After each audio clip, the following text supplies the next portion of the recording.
Welcome a short break. नाजरीन, सवालात का सिलसिला वहीं से जारी करते हैं जहां से ख़त्म किया था। तो हम अलवी साहब से सवाल कर रहे थे कि कनाडा के अंदर लाइफस्टाइल इतना अच्छा क्यों है। उसके लिए जब भी हम देखते हैं तो तालीम का एक बड़ा रोल होता है। तो अलवी साहब, मेरा आपसे ये क्वेश्चन है कि वहाँ का तालीमी निज़ाम कैसा है। हमारे मुल्क पाकिस्तान में, आपका भी मुल्क माशाल्लाह पाकिस्तान है असल में, तो पाकिस्तान के अंदर ओ लेवल ए लेवल की तालीम दी जाती है। इसमें जो मतवस्त तबका के लोग हैं और लोअर मिडिल क्लास के लोग हैं वो इस तरह से अपने बच्चों को फ़ाल नहीं तालीम दिलवा सकते, अच्छी यूनिवर्सिटी में नहीं लेके जा सकते, अच्छे कॉलेजेस में उनका एडमिशन नहीं होता। तो वहाँ पर भी कोई तालीम का निज़ाम इसी तरह का है या सब लोगों के लिए इक्वल निज़ाम तालीम है? वहाँ पर जो है ना, निज़ाम तालीम गवर्नमेंट ने मुरतब किया हुआ है ऑब्वियसली, और वो एक ही सिस्टम है असल में ना। उसमें कोई गरीब के लिए अमीर के लिए कोई सिस्टम नहीं है। यूजुअली वहाँ पर 12 ग्रेड तक फ्री एजुकेशन है, 12 ग्रेड तक फ्री एजुकेशन है, और वो पब्लिक स्कूल हैं गवर्नमेंट के। वहाँ 2 यूजुअली बोर्ड्स काम करते हैं, एक पब्लिक बोर्ड और एक कैथलिक स्कूल हैं उनके ना, ईसाई मिशनरी स्कूल। यही 2 बोर्ड्स हैं यूजुअली। अब वहाँ क्योंकि मुस्लिम काफ़ी आगे हैं तो उन्होंने इस्लामिक स्कूल के नाम पे भी कुछ स्कूल्स खोले हुए हैं। तो वो बेसिकली वो पब्लिक स्कूल में ही वो भी आते हैं। इन सब का सिलेबस जो है वो गवर्नमेंट ख़ुद डिज़ाइन करती है, और इवन मिनिस्टर का बच्चा भी हो या बड़े से बड़े अमीर आदमी का बच्चा हो, वो यूजुअली इस पब्लिक स्कूल से ही गुज़रता है। तो उसके लिए कोई अलग से कहीं कोई स्कूल नहीं बने हुए हैं, कोई VIP स्कूल्स नहीं है, कुछ नहीं है, सब इसी से गुज़रते हैं। और इसी से बड़े बड़े इंजीनियर्स और बड़े साइंसदान वगैरह सब इसी सिस्टम से ही जनरेट किए हैं, वहाँ पर पैदा किए हैं। जी, ये बहुत अच्छी बात है कि किसी मुल्क का, किसी अदारे का, किसी ऐसे मुल्क का जो एक तरक्की पजीर मुल्क है कि उसका तालीमी निज़ाम इतना अच्छा है। कनाडा में बेशुमार कम्युनिटीज़ हैं जी। तो मेरा आपसे ये सवाल है कि जो दूर दराज के ममालिक से, जैसे मशरक़ बईद से और मिडल ईस्ट से और दूसरे दूर दराज इलाकों से, पाकिस्तान, इंडिया, बाकी ममालिक से लोग वहाँ पर जाके आबाद हो चुके हैं। तो दूसरी कम्युनिटीज़ हैं, बेशुमार कम्युनिटी होने के बावजूद कोई ऐसी कम्युनिटी है जो मुस्लिम लोगों के करीब हो लेकिन मुस्लिम ना हो। अच्छा जी हाँ, कनाडा की ये, वैसे मैं इसको हमेशा कहता हूँ, ये ब्यूटी है कनाडा की कि मेरा ख्याल है दुनिया के हर कंट्री का बंदा आपको कनाडा में मिल जाएगा। फार ईस्ट के लोग वहाँ मौजूद हैं, जैसे आपने ख़ुद अभी बताया, ईस्टर्न यूरोप के लोग मौजूद हैं, US के लोग आते हैं वहाँ पर, मिडल ईस्ट से बहुत लोग हैं, इंडिया पाकिस्तान से बहुत लोग हैं। और इसकी खूबसूरती यही है कि सब बहुत मिल के रहते हैं, वैसे बहुत मिल के रहते हैं सब, और एक दूसरे से कोऑपरेट करते हैं।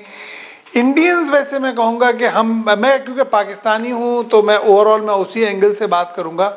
मेरा ख्याल है सबसे करीब हमसे वही हैं, क्योंकि लैंग्वेज, हम तो सेम एक ही कौम है ना बेसिकली, वही सेम खाना पीना है हमारा, सेम लाइफस्टाइल सेम है, कस्टम्स हमारे सेम है, लिबास हमारा एक है बिल्कुल जो है ना, और लैंग्वेज सबसे बड़ी बात यह है। तो मैं समझता हूँ इंडियंस जो हैं वो हमसे सबसे क्लोज हैं। और इंडियंस में भी जो पंजाबी कम्युनिटी है वो मुस्लिम के साथ खड़ी होती है, मैंने देखा है। तो वहाँ का सरकारी मज़हब कहाँ, जो उनका वैसे कोई सरकारी मज़हब नहीं है, और उनको मेरा ख्याल है वो इनडायरेक्टली वो ये कहते हैं कि उनको किसी मज़हब की ज़रूरत नहीं है बेसिकली, क्योंकि उन्होंने अपना सिस्टम ऐसा डिज़ाइन कर लिया है कि उनको अब इतना सिविक सेंस है कि मज़हब के क़वानीन उन्हें ऑलरेडी राइज हुए हैं उनके पास, तो उनको किसी मज़हब की बेसिकली ज़रूरत नहीं है। तमाम मज़ाहब के लोग वहाँ पर अपनी ज़िंदगी आज़ादी से गुजारते हैं। वहाँ पर चर्चेस भी हैं, वहाँ पर गुरुद्वारे भी मौजूद हैं, मसाजिद भी हैं, तो अल्हम्दुलिल्लाह सब लोग मिलजुल के रहते हैं, वहाँ पर कोई प्रॉब्लम नहीं होती। जी अलवी साहब, एक मेरा सवाल है आपसे कि पाकिस्तान के अंदर जैसे अब कोशिश तो कर रही है गवर्नमेंट यहाँ पर भी डेवलपमेंट अच्छी करे, सारी चीज़ें अकॉर्डिंग टू स्पेक्स होनी चाहिए। वहाँ पर रोड, सीवरेज, वाटर सप्लाई, मेरी मुराद इससे है कि इंफ्रास्ट्रक्चर डेवलपमेंट है, उसका सेटअप किस तरह का है? आया वेल प्रोसेस्ड है या जैसे जिसने देखा अपनी मर्जी से सोसाइटी बना दी, इस तरह से है? नहीं नहीं नहीं, वहाँ जो है ना गवर्नमेंट ने बायलॉज बनाए हुए हैं, उनकी गाइडलाइंस हैं।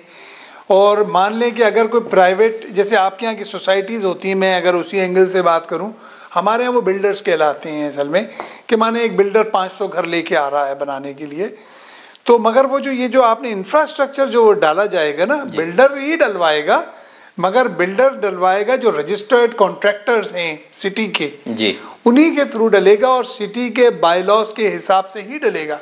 उसमें बिल्डर ये नहीं कह सकता कि यार लेट सपोज यहाँ 18 इंच का पाइप डलना है तो तुम यार 6 इंच का डाल दो यहाँ पे, वो हो ही नहीं सकता, यानी उस पर कोई दूसरी बात है ही नहीं।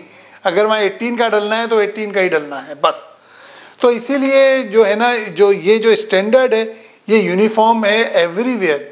आपको कहीं ऐसा नहीं मिलेगा जैसे अपने यहाँ होता है कि यार वो फलाने एरिया में बारिश का पानी खड़ा हो जाता है, बहुत दिन तक रहता है, या फलाने एरिया में गटर बहते हैं, वो वहाँ ऐसा कोई सिलसिला ही नहीं है, क्योंकि सब कुछ एक स्टैंडर्ड के तहत होता है। हाँ, कभी अगर कोई ऐसी चीज़ है जिसको हम इमरजेंसी का नाम देते हैं, बहुत ज़्यादा बारिश हो जाए तो कहीं फ्लडिंग हो भी जाती है, पर वो तो एक इमरजेंसी सिचुएशन है। पर ओवरऑल वहाँ पर जो इंफ्रास्ट्रक्चर है उसके बायलॉज हैं, गाइडलाइंस हैं, हमेशा उसके हिसाब से ही काम होता है।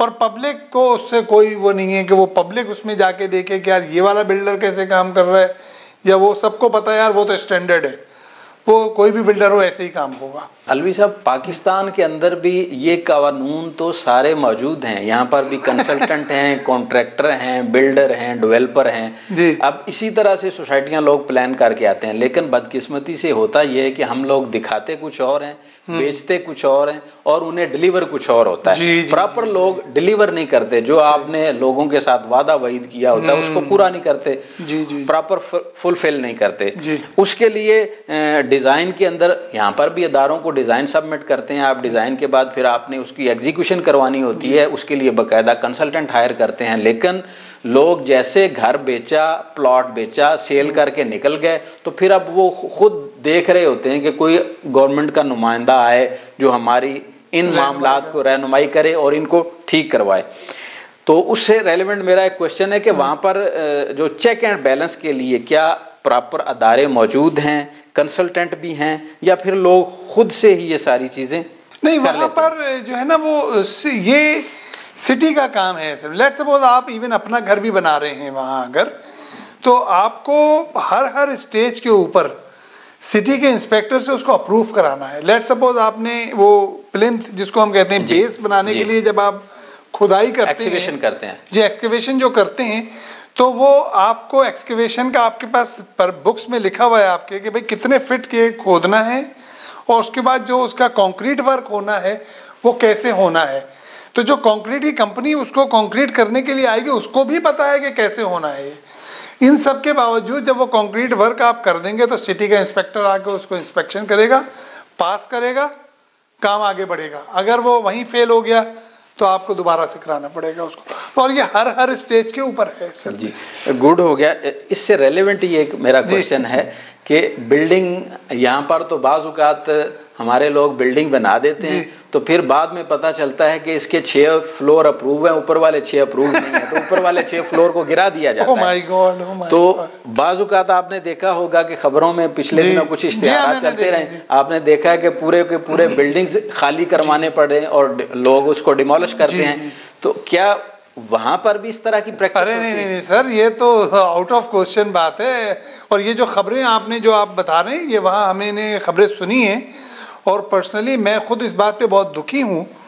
और कि यार किस तरीके से जब बिल्डिंग बन रही थी तो कहीं सो रहे थे आप, जो आज आप जब बिल्डिंग बन गई रह रहे हैं लोग, अब आप आ गए कि यार खाली करो, डिमोलिश करनी है, तो बहुत ही सेंसलेस बात है। और बात यह है कि आपने उन बेचारों का तो नुकसान कर दिया जो रह रहे थे, और वो बंदे जिनके वो कसूरवार थे वो तो बच के निकल गए, उनको तो पकड़ा ही नहीं आपने। तो ये तो सर एक बात है, पॉलिटिकल बात है, इसको क्या कह सकते हैं।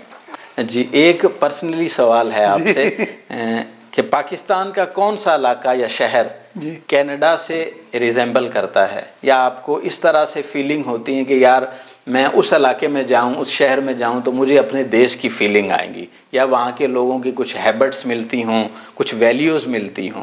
देखिए वो आपको पता है कोई भी शहर या जो जगह है वो स्ट्रक्चर से नहीं बनती, लोगों से बनती है वो असल में ना, लोग उसको बनाते हैं असल में।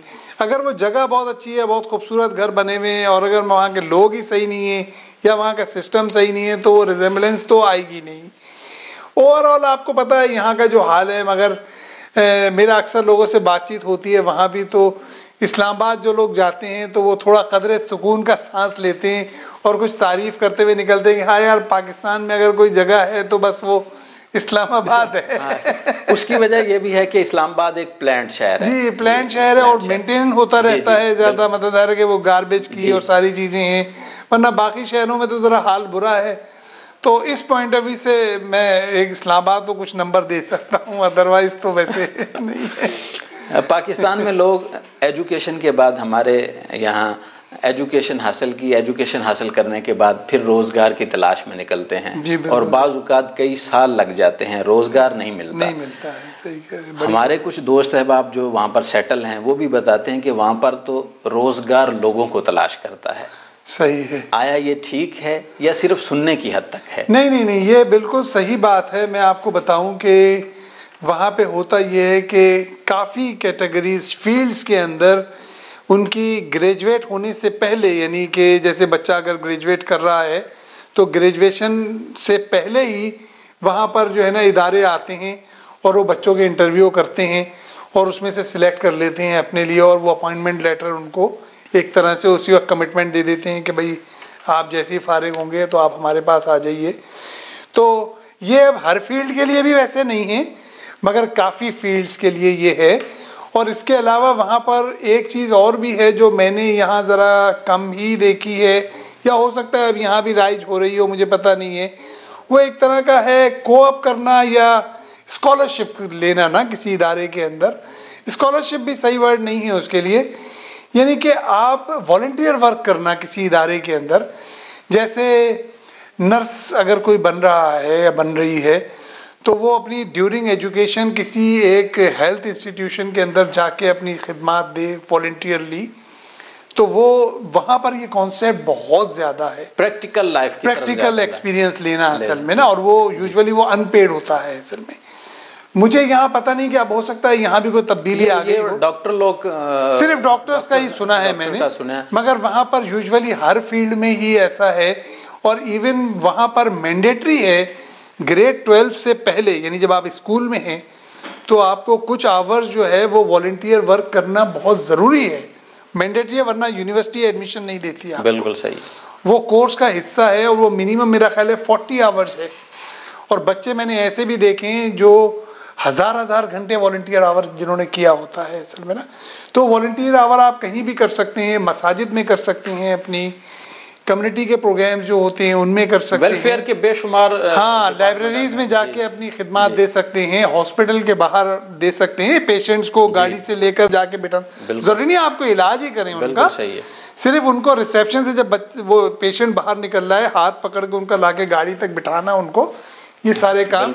इससे आपको पता है इससे माशरे तश्कील पाते हैं असल में ना, ये बहुत ज़रूरी है हमारे बच्चों की एजुकेशन और तरबियत के लिए भी। तो मुझे नहीं लगता कि शायद ये चीज़ें, मुझे लगता है यहाँ पर इनकी कुछ कमी है हमारे माशरे में। अदनान अलवी साहब, आपकी बातों से इस तरह लगता है कि हमें एक अच्छी तालीम की इस माशरे को सरे-दस्त ज़रूरत है, हमें अपने बच्चों को अच्छी तालीम की तरफ गामज़न करना चाहिए। मेरा आपसे ये एक क्वेश्चन भी है और आपकी आरा भी इसमें शामिल हो कि आप पाकिस्तानी कम्युनिटी या पाकिस्तान की नौजवान नस्ल को क्या मैसेज देना चाहते हैं कि वो अपने मुल्क के लिए, अपने लोगों के लिए, अपने बच्चों के मुस्तकबिल के लिए क्या कुछ बेहतर कर सकते हैं कि हमें दूसरे देशों में जाकर अपने शबो रोज़ वाना गुजारने पड़ें, जो हमने खुद से ख्वाब देखे होते हैं उनकी ताबीर किसी और के गले में ना डालनी पड़े। तो इसके लिए कोई ऐसा मोटिवेशन कलिमात हमारी नौजवान नस्ल को, हमारे आने वाली नई जनरेशन को दें कि वो जिस पर अमल करते हुए एक बेहतर मुस्तकबिल की गाइडलाइन उन्हें मिले। देखिए पाकिस्तान, मैं तो खुद यहीं पला हूँ, यहीं पैदा हुआ हूँ, यहीं से निकला हूँ, यहीं मेरी सारी एजुकेशन है। हम लोग में टैलेंट की कमी नहीं है अल्हम्दुलिल्लाह। पाकिस्तानी कौम जो है बड़ी इंटेलिजेंट हैं हम लोग और हमारे अंदर बहुत टैलेंट है। हमें जो मेरा ख्याल है वो ग्रूमिंग की या गाइडेंस की हमारे अंदर कमी है कि हम कैसे अपने इस टैलेंट को बाहर निकालें, इसको ग्रूम करें और आगे बढ़ें असल में। इसके लिए मेरा ख्याल है यहाँ पर कुछ इदारों की भी कमी है, कुछ इदारे ऐसे होने चाहिए। और इसके अलावा जो कैरियर डेवलपमेंट है ना, उसके मेरा ख्याल है यहाँ इदारे नहीं है जो बच्चों के साथ साइकोलॉजिकली उनके साथ बैठें, उनको जज करें कि इनके क्या इंटरेस्ट है इन बच्चों के ना, उनसे बातचीत में, और फिर उनको गाइड करें कि यार तुम्हारे लिए ये वाली फील्ड बेटर रहेगी। तो यहाँ मैं समझता हूँ कि ये कमी है हमारे यहाँ। अगर इस तरह के कुछ इदारे या पर्सनल लेवल पे लोग कोशिश करें, जो कि स्कूल से या जब यहाँ 12वीं जमात पढ़ के बच्चे निकलते हैं तो वो 12वीं जमात से निकलने से पहले कोई ग्रुप हो या इंडिविजुअल्स वो बच्चों के जाके इंटरव्यू करें पर्सनल, और वो अंदाज़ा लगाएं कि यार इस बच्चे के लिए कौन सी फील्ड बेटर रहेगी। तो वो मेरा ख्याल है इस चीज़ की कमी है। वरना यहाँ मैंने ज़्यादातर तो देखा है कुछ ही फील्ड्स हैं जिसमें लोग बस जिससे पूछो वो कहता है जी मुझे डॉक्टर बनना है, इंजीनियर बनना है। अब एक IT और एक फील्ड आ गई है, हालांकि फील्ड तो हज़ारों हैं मगर इवन बच्चों को ही नहीं पता है कि वो कौन सी फील्ड हैं असल में ना। ज़माना अब बदल गया है, आपको पता है आज से 20 साल पहले जो ज़िंदगी थी अब वो कहीं की कहीं पहुंच गई है, नई फील्ड्स आ गई हैं, तो उसमें गाइडेंस की कमी है।